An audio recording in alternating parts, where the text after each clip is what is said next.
à l'intérieur du pays avec une association en particulier, même pas une association, avec les responsables d'une association, qui vont négocier avec le pouvoir sans l'accord des autres associations de victimes. Mais ça, peut-être que Jane le dira mieux que moi parce qu'il est plus au fait de tout ça d'ailleurs, je crois. Et donc, on a ici un gouvernement d'Aziz qui essaie de régler le problème, mais aussi manœuvre en coulisses pour diviser les associations de victimes. Ce qui se passe. Notamment, on nomme finalement, volontairement, je crois, un responsable Al-Poulahen, un militaire Al-Poulahen, donc Adama, qui, c'est la figure, c'est un Al-Poulahen, donc on ne peut pas dire que c'est la caution morale. On a confié la gestion du problème à Al-Poulahen, donc vous n'avez plus rien à dire. Écoutez-le, c'est votre frère, etc. Donc il gère le problème, c'est la caution morale.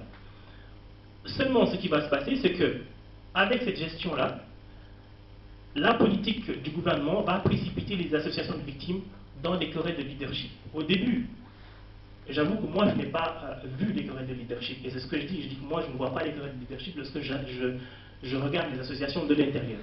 Seulement maintenant, on voit bien qu'il s'agit de querelles de leadership, malheureusement. Et que ces luttes-là, il y a des luttes, il y a des contentieux. La politique du gouvernement va révéler les contentieux, les haines qui couvaient déjà, en fait. Ça va les révéler. Et du coup, ces associations de victimes vont rentrer en conflit entre elles, vont plus s'entendre finalement. Il y a un mouvement de désolidarisation. Et moi, c'est le moment, le symbole même de cette désolidarisation, c'est le 28 novembre.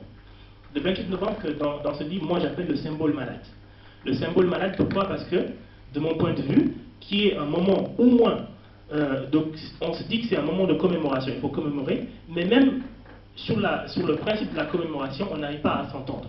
On n'arrive pas à s'entendre non seulement sur le principe de la commémoration, et on ne s'entend pas sur la célébration. C'est donc un symbole malade. Dans les deux cas, c'est un symbole malade, et donc on ne sait pas vraiment, c'est le symbole même de la division des associations de victimes, de mon point de vue. Et c'est quelque chose qui est assez frappant. Donc le pouvoir va négocier avec le Kobi, avec quelques veuves, et il paraît que les veuves, enfin moi, pour avoir rencontré la responsable des veuves à l'époque, qui ne l'est plus, je sais qu'elle ne parle pas français, qu'elle ne sait pas lire. Maintenant, on m'a dit qu'il paraît qu'on l'a fait signer, qu'on lui a fait signer un papier dans le noir et qu'elle ne comprend. Moi, je crois à cette version parce que, honnêtement, j'ai rencontré cette femme, c'est une vieille dame, elle ne sait pas lire, elle ne sait pas parler français. Et moi, quand je l'ai interrogée, honnêtement, elle traduisait, elle m'a montré la photo de son enfant qui avait disparu. Et je crois à la version finalement de cette signature-là sans qu'elle n'ait su vraiment de quoi il était question. Peut-être qu'on ne lui a pas expliqué les détails, mais je ne suis pas de ceux qui, franchement, lui jettent la pierre, quoi. Lui jettent la pierre à ces gens qui ont signé, parce que je me dis qu'il y a des gens qui comprenaient mieux ce qui se passait et qui ont quand même signé. Elle, on ne peut pas lui en tenir rigueur parce qu'elle ne comprend pas français, elle ne sait pas lire français, donc c'est pas vraiment la responsable, quoi, je veux dire. Bon, ça c'est mon point de vue, mais on peut en discuter. Et en fait, sur les résultats finalement de ce travail, pour que ce soit un peu plus clair. Concernant la question de départ, vous vous souvenez, la question de départ était de savoir pourquoi est-ce que 1989 est arrivé et pourquoi est-ce que la société mauritanienne, qu'on dit une société pacifique, on a dit que c'était une société de pacifistes et tout, les Mauritaniens sont doux, ne se battent pas, etc. Ça me fait penser ici au Rwanda, parce qu'on a toujours dit, des Rwandais qu'ils étaient doux, qu'ils n'avaient pas de problème. Pour être et on a vu ce qui s'est passé au Rwanda, c'était catastrophique. Et encore maintenant, les Rwandais vous disent qu'ils sont doux, qu'ils n'ont pas de problème, que ça se passe très bien. On voit bien que c'est des gens qui sont doux en général qui se révèlent les plus agressifs. Et c'était pour savoir finalement pourquoi est-ce que 1989 est advenu. Et donc la première des choses, la première des hypothèses que moi je développe dans le livre, c'est que je suis d'accord avec les gens qui disent que le véritable problème, c'est un problème de représentativité politique. Que les communautés noires, une bonne fraction de la communauté noire n'a pas été représentée politiquement. Et qu'il y a aussi la question foncière qui est importante. Je suis d'accord avec ce schéma et je défends ce schéma. Seulement je dis une chose, je dis qu'il ne faut pas oublier aussi de relier les événements de 89 au passé lointain.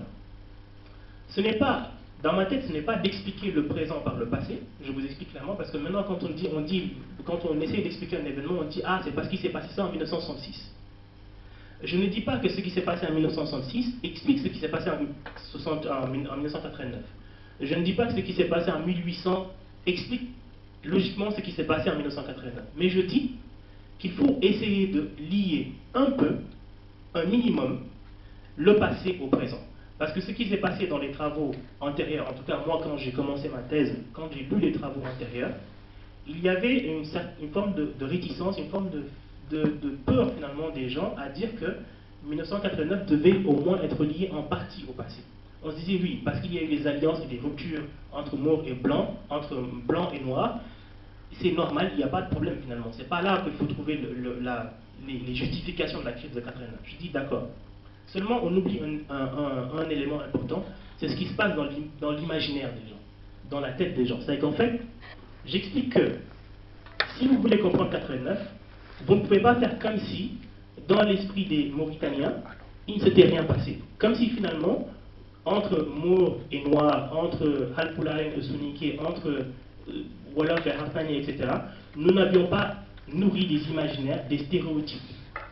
Il faut dire que quand on parle du Halatin, en tout cas jusqu'à maintenant, jusqu'à la révélation de Ira et tout, quand on parlait du Halatin, c'était de manière négative, il faut le dire. Quand on parle du Soninké, on dit c'est quelqu'un qui est prêté sous, qui ne dépense pas, etc. Donc c'est des petites choses comme quand on parle du Halpulaïen, on dit, en tout cas en milieu Soninké, venant du milieu Soninké, je sais ce qu'on dit des Halpulaïens, on dit que ce sont des traîtres. Donc, je sais que je suis Soninké, je sais ce que se dit sur les Halpulaïens. Donc, on nourrit entre nous des stéréotypes. Et on ne peut pas faire comme si, entre mauve et noir, on n'a pas véhiculé, on n'a pas entretenu ces stéréotypes-là. Et donc, je dis, moi, qu'il ne faut pas expliquer mécaniquement le passé, le présent par le passé, mais il ne faut pas aussi être aveugle sur le fait que les imaginaires ont joué un rôle particulier dans les événements de 89. Et si ces imaginaires-là n'avaient pas été biaisés, si nous n'avions pas été nourris de stéréotypes, je pense que les événements de 89 n'auraient pas eu l'ampleur qu'elles ont eu. C'est-à-dire qu'en fait, si on a massacré autant, si on a massacré avec autant de violence, c'est que finalement, on a posé l'autre en véritable bête à tuer. Parce que finalement, quand il faut tuer l'autre, il faut d'abord le déshumaniser. Et quand on considère que l'autre devient un ennemi, il faut le tuer, il faut le mutiler.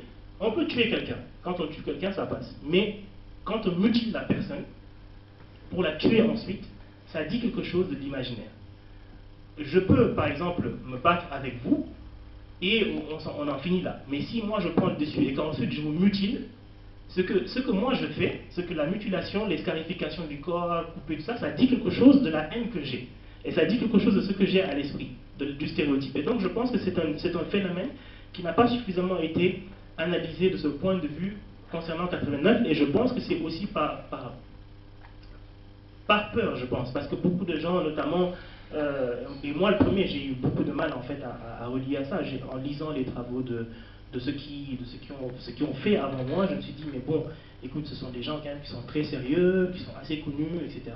Donc il faut surtout pas dire le contraire, parce que si tu dis le contraire, bon, tu n'es pas critique. Mais je pense que ce n'est pas une bonne chose que de oublier complètement le passé et de faire comme si le présent ne devait être expliqué que par le facteur politique. Le facteur politique est important, mais je pense qu'il faut aussi mener, pour ceux qui font de l'anthropologie, peut-être faire une anthropologie des événements de 89 et voir pourquoi est-ce qu'on pend. Le fait de pendre quelqu'un, ça dit quelque chose de ce qui est le bourreau a dans la tête. Quand on pend quelqu'un, c'est véritablement parce qu'on entretient beaucoup de haine. La pendaison, c'est pour faire le parallèle, pour que ce soit un peu plus clair, ensuite je passe au deuxième point. C'est pour faire le parallèle. Au Rwanda, ça se passe pareil. Je parle du Rwanda parce que je m'intéresse au Rwanda. Ce qui se passe au Rwanda, c'est pareil, c'est que à un moment donné, les gens mutilent les corps. On coupe le nez, on sectionne les tendons, il y a une mutilation des corps, finalement. Pourquoi? Parce qu'on considère, par exemple, que les Tutsis sont grands, sont fins, sont beaux, etc., sont grande taille. Donc, on coupe le nez, parce que, ce qui se passe, on va découvrir des témoignages de ce type, certains Tutsis sont, et c'est faux, c'est-à-dire qu'en fait, maintenant, vous allez au Rwanda, vous voyez bien que vous ne distinguez pas, donc on goûte tous les Tutsis, ils sont quasiment pareils, et franchement, il n'y a pas de différence. Et seulement en 1994, vous avez des Tutsis quand même qui ont, pour beaucoup, ont écrasé leur cloison nasale contre les murs pour aplatir le nez, pour qu'on puisse les assimiler à des Hutus, par exemple. Mais finalement, le fait de couper un nez, le fait de jeter quelqu'un dans la rivière pour qu'elle rentre au nid, pour l'évacuer, on disait que les Tutsis étaient étrangers, donc il fallait les renvoyer par le chemin le plus rapide vers l'Égypte et vers le Nil, etc. Le fait de tuer quelqu'un comme ça dit quelque chose de ce qu'il a dans la tête. Et ce n'est pas pour rien. C'est finalement, on a entretenu quelque chose dans son imaginaire qui, au moment de tuer, est interprété comme une autorisation de tuer. Et on a l'autorisation de tuer parce qu'on se dit, bon, finalement, c'est des gens qui sont différents de nous, donc il faut les tuer. Il faut les mutiler, il faut les tuer. Et donc, moi, pour faire ce travail-là, je me suis basé quand même sur les entretiens de victimes. Je ne l'ai pas fait par hasard. J'ai discuté avec des victimes, j'ai réalisé des entretiens avec des victimes, et je leur ai posé la question sur la manière dont on torturait les gens en prison. Parce que, bon, c'est cruel, mais il fallait connaître les détails. J'ai demandé à ces victimes, mais quelles étaient la torture? Qu'est-ce qui se passait finalement, concrètement? Et certains m'ont expliqué ce qui se passait concrètement. Les modes de torture, le jaguar, etc., l'isolement, etc. Et ça dit quelque chose finalement, mais ceux qui pratiquaient la torture, c'est ce que je dis en fait dans le travail, de mon point de vue, ceux qui pratiquaient la torture n'étaient même pas conscients de l'idéologie qui était développée par les chefs. Je pense que eux c'était de simples exécutants parce que finalement ils insultaient les gens, sale quoi, on dit oui, te quoi, etc., etc. Donc ça finalement il y a quelque chose, ils insultent mais ils ne savent pas pourquoi finalement ils doivent tuer ou ils doivent torturer. Donc finalement, on leur a dit, ce sont des Noirs qui peut-être projettent de vous tuer, de prendre le pouvoir, etc. Parce que c'est ce qui a été dit. On a dit finalement que, écoutez, ces personnes-là, lorsqu'elles prendront le pouvoir, vont éventrer vos femmes, vont mutiler vos enfants, etc. Donc c'était une guerre défensive en quelque sorte. Seulement, c'était monté de toutes pièces. Ensuite, pour passer au deuxième point, bon, 1989, pour ceux qui ne le sauraient pas, mais je pense que tout le monde le sait, de mon point de vue et du point de vue de beaucoup avant moi, c'est finalement l'occasion qu'ont saisi les bassistes, finalement bassistes et nasseristes pour se débarrasser finalement d'une frange importante de la communauté halpolaриenne. Parce que finalement, il faut dire que cette communauté halpolaриenne a produit des élites, a produit des intellectuels, a produit des gens qui parlaient français, beaucoup plus français, etc., des gens qui étaient en mesure d'occuper des postes de position, de postes de pouvoir. Et donc, les revendications sans cesse grandissantes de cette communauté vont commencer à gêner le pouvoir. Et donc, il fallait se débarrasser des élites. En tout cas, au départ, il fallait se débarrasser des gens qui parlaient, des gens, les têtes pensantes. Il fallait s'en débarrasser. Maintenant, certains disent que c'était peut-être un génocide, que le génocide allait venir, qu'on allait ensuite s'occuper des gens qui étaient en bas, les gens... Moi, je ne rentre pas dans le débat du génocide. Je dis que je laisse les associations de victimes et les juges décider de s'il y a eu génocide ou pas. Je ne veux pas rentrer dans le débat parce que je sais que c'est sensible, ça réveille beaucoup de frustration chez les victimes. Pour avoir discuté avec une des victimes notamment, je sais que les victimes, en tout cas quand on discute avec elles, elles considèrent que c'est un génocide. Moi, je ne rentre pas dans le détail, je dis, bon, je sais qu'il y a eu des massacres, qu'il y a eu des tueries, je laisse aux associations de victimes et aux juges le soin de décider, parce que moi, je ne suis pas un spécialiste du droit, je peux juste constater ce qui se passe, en fait, et ne pas me prononcer là-dessus, même si j'ai ma petite idée. Et donc, se débarrasser d'abord d'une élite halpolaриenne, mais aussi travailler à dépeupler la vallée du fleuve, les terres de la vallée du fleuve, qui étaient occupées, semble-t-il, par les majorités halpolaриennes. On considérait que ces terres-là, qui étaient transmises de génération en génération, appartenaient à des étrangers. On considérait que les halpolaриens étaient étrangères sur le sol mauritanien, et donc ça justifiait leur expulsion vers le Sénégal et le Mali. Donc on a, entre parenthèses, le Mali, comme l'a montré Ricardo Chabolella, ceux qui sont exilés au Mali sont plutôt partis de force, ont fui eux-mêmes. Ceux qui sont partis au Sénégal ont été expulsés, en fait ont été déportés. En fait, il y a eu un travail des autorités mauritaniennes pour les déporter. Tandis que ceux qui sont allés au Sénégal, pour la plupart, au Mali, pour la plupart, à Khaï, ont fui, ont été forcés de fuir. Ils ont, par leurs propres moyens, ont été forcés de fuir. Donc il y a une différence. Et c'est la raison pour laquelle d'ailleurs les réfugiés du Mali sont marginalisés par rapport aux réfugiés du Sénégal, parce qu'ils n'ont pas de porte-parole. Au Sénégal, il y a eu une mobilisation très vite finalement des flamistes, etc. Donc il y a une mobilisation très rapide. des porte-paroles. Au Mali, il n'y a pas la même mobilisation, il n'y a pas de porte-parole, et donc c'est une catégorie fantomisée, invisibilisée, on ne les connaît pas. Et jusqu'à maintenant, finalement, on considère que les réfugiés mauritaniens du Mali sont des Maliens, ce qui est absurde. Bon, c'est pour ça qu'on ne les entend pas beaucoup, finalement. Enfin, dernière partie, ensuite je laisse la place à la discussion.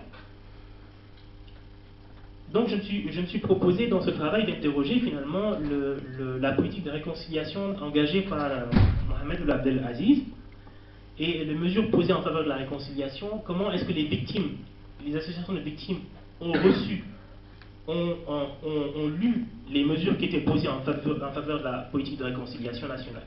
Et aussi je me suis interrogé sur les limites de cette politique de réconciliation nationale, une politique de réconciliation nationale que j'ai appelée politique du repentir, parce qu'il n'y a pas de réconciliation nationale. Et donc, lorsqu'on s'intéresse véritablement à ce qui se passe en 1900, après avec Abdelaziz, ou l'Abdelaziz, il y a deux mots que moi je retiens. Je retiens tâtonnement et ambiguïté. Tâtonnement, c'est les hésitations, et ambiguïté, on peut dire que c'est l'obscurité. Pour dire qu'on ne comprend rien à cette politique. On mène quelque chose, mais en même temps on fait le contraire. Donc, les initiatives finalement du gouvernement, du pouvoir de Abdelaziz ont été très différemment reçues, très différemment comprises par les associations de victimes. Et c'est normal, parce que ces associations de victimes finalement demandent une chose. Il faut établir une vérité historique sur le passé. C'est qu'en fait, il faut dire ce qui s'est passé. Seulement, on ne sait pas ce qui s'est passé en Mauritanie. Il y a différents récits des événements de 89. On ne sait pas ce qui s'est passé. Alors que les associations de victimes demandent une chose. La première des choses, c'est qu'est-ce qui s'est passé. Ensuite, nous discuterons des modalités de justice, etc., etc. Seulement, à l'heure actuelle, on ne sait pas ce qui s'est passé. J'ai dit tout à l'heure qu'il y a eu la prière de Kaïdi. Il y a Kaïdi, on a réuni quelques notables locaux, etc. On a prié, on a demandé pardon aux victimes, mais on ne sait pas qu'est-ce qui s'est passé. On ne sait pas ce qui s'est passé. Il n'y a pas de vérité historique sur le passé. En fait, il n'y a pas de vérité, il y a une vérité partagée. On sait que l'histoire, c'est clair, n'est jamais comprise de la même façon. C'est-à-dire que même si on écrit une histoire aujourd'hui, nous ne serons pas d'accord sur la même histoire, mais il faudrait au moins une histoire consensuelle, partagée de la majorité.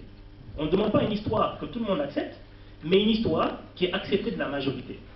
Même cette histoire acceptée de la majorité n'est pas construite. On ne l'a pas. Et donc, première confusion. Flou total. En tout cas, moi, je n'ai pas vu de récit. J'ai vu des gens qui demandaient pardon au nom de l'islam et qui en même temps oublient que les événements de 89, on ne le dira jamais assez, ont été commis en plein mois de Ramadan. C'est la raison pour laquelle, de mon point de vue, le République islamique de Mauritanie est un leurre. Ça ne sert pas à grand chose. C'est juste, en fait, c'était juste pour la fondation de l'État mauritanien et que finalement, on est plus dans une république. Je ne sais pas comment il faudrait qualifier cette république. C'est que oui, il faudrait trouver un mot, un qualificatif adéquat, mais ce n'est pas une république islamique, c'est tout sauf une république islamique. En tout cas, pas dans la. On le proclame, mais on ne le pratique pas. Et donc, si quelques responsables associatifs ont trouvé leur compte dans les mesures qui ont été posées par Ould Abdelaziz, il n'en va pas de même pour la grande majorité d'associations de victimes, et ça, je parle sous le contrôle, encore une fois, du grand flammiste, de Jane. Et je sais qu'ils ne sont pas d'accord sur ils sont pas d'accord. Et il n'y a que le Kovir, finalement, et même le Kovir, c'est le Kovir premier, c'est pas le Kovir de Mamadou qui est complètement Khan qui est autre chose, que moi j'ai rencontré d'ailleurs Khan, je l'avais rencontré. J'ai rencontré Khan Mamadou pendant qu'il était encore dans le Kovir numéro 1. Et à ce moment, rien n'avait été signé. C'est-à-dire qu'en fait, je l'ai rencontré, et grâce à lui, je l'ai rencontré, et j'ai rencontré Saïdou Khan Junior, que vous connaissez peut-être. Et donc, ils m'ont introduit au Kovir. J'ai assisté à une réunion du Kovir au 5e. Et donc, le discours que j'ai eu était extraordinaire. C'est-à-dire qu'en fait, je suis rentré en France et j'étais surexcité. Je me dis, voilà des gens qui combattent. Et ça, moi, ça me fait plaisir de voir des gens qui combattent. Et je suis allé, on m'a donné un discours, j'ai rencontré des leaders qui m'ont dit que voilà, nous demandons la justice, nous demandons la vérité. Et je suis rentré quelque temps après, un mois après ou 2 mois, et j'entends qu'un accord a été signé en catimini, etc. Je me dis, mais qu'est-ce qui se passe? Est-ce que je continue à contacter Seydou Kane? J'ai appelé et j'ai appris ensuite qu'il y avait des problèmes, qu'il avait démissionné. Bon, j'ai compris que c'était compliqué. Donc pour dire que finalement, même dans le Covid, vous avez je crois que 2 ou 3 personnes qui ont signé, quoi, qui ont mené les négociations et qui ont monnayé la dignité des victimes. Et je suis honnêtement, je suis très dur vis-à-vis de ces gens. Je pense qu'ils ont monnayé la dignité des victimes pour quelques millions qui n'ont pas servi à grand chose. D'autant qu'on sait que le Ouïa maintenant il ne sert pas à grand chose d'ailleurs. Je ne sais pas à quoi ça sert. Est-ce qu'on peut même acheter une villa avec, je sais pas, 10 millions? C'est même pas, je sais pas. C'est à voir. Et donc, l'absence, il n'y a pas de vérité historique, comme je disais, il n'y a pas de tentative de construction d'une vérité historique. Or, ça, c'est un élément fondamental. Avant même la justice, il faut d'abord savoir ce qui s'est passé, qu'est-ce qui s'est passé, dire ce qui s'est passé. Et le second élément qui, pour moi, ne plaide pas en faveur de la réconciliation nationale, c'est qu'on oublie une chose, c'est que le régime actuel est habité par les caciques du régime Oultaya.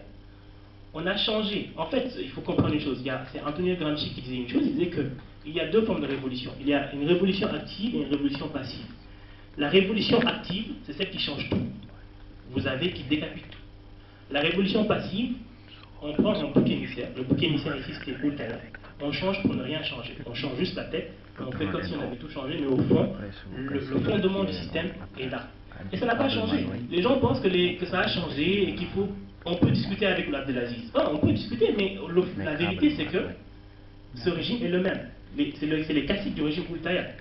Et que on ne voit pas, je ne vois pas en tout cas, et je pense que vous serez d'accord avec moi, je ne vois pas en quoi des gens qui ont participé ou qui sont accusés d'avoir participé aux événements de 89 diraient qu'ils ont participé aux événements de 89 et s'accuseraient eux-mêmes, ouvriraient la boîte de Pandore pour discuter de ce qu'ils ont fait. C'est pas possible. Moi, si j'ai tué quelqu'un, je ne vais pas ensuite venir discuter, dire que j'ai accepté, que j'ai tué, alors que je suis sur ma branche, je bouffe l'argent, etc. Je ne vais pas scier la branche sur laquelle je suis assis. Donc, l'une des raisons pour lesquelles, de mon point de vue, la réconciliation ne pourra pas advenir, en tout cas, tant qu'on sera sous le régime de Ould Abdelaziz, c'est que Ould Abdelaziz lui-même est un cacique du régime Oultaya, qui était responsable de sa sécurité, et que ça ne va pas changer tant qu'il est là. Il n'a aucun intérêt à ce que ça change. Eli Ould Mahalouval, avant lui, avait dit la même chose. Il était allé à Dakar, il avait oublié finalement qu'il y avait les réseaux sociaux, et qu'il y avait les médias, etc. Il s'était permis de dire qu'il ne s'était rien passé en Mauritanie. Seulement, tout le monde l'a su le lendemain. Il projetait de ne rien faire. Et tout le monde sait aujourd'hui que Sidou Cheikh Abdallah, s'il a été dégagé, démis de ses fonctions, c'est parce qu'il avait projeté à un moment donné de faire la lumière sur ce qui s'était passé. Et ça, tout le monde le dit. Très clairement, il est venu, il a fait des entretiens ici, notamment avec Djagana Mamadou Youssouf, qui est le président de l'Oxy-VDH, qui dit très bien qu'ils ont discuté avec Sidou Cheikh Abdallah et que celui-ci a dit « j'ai les mains liées, je ne peux rien faire parce que je ne dirige rien ». En fait, les militaires dirigent le pouvoir du fond de leur caserne finalement, et que moi je ne peux rien faire. Et le jour où il a décidé de dire quelque chose, de faire quelque chose, de se débarrasser des militaires pour enfin faire ce qu'il devait faire, il a été démis de ses fonctions, c'est clair et net. Donc considérer que Ould Abdelaziz va résoudre quelque chose, de mon point de vue, c'est illusoire. Et enfin, pour finir, je vais finir sur ce que moi j'appelle... excusez-moi, je vais trouver, c'est ce que moi j'appelle les facteurs qui, de mon point de vue, menacent l'unité nationale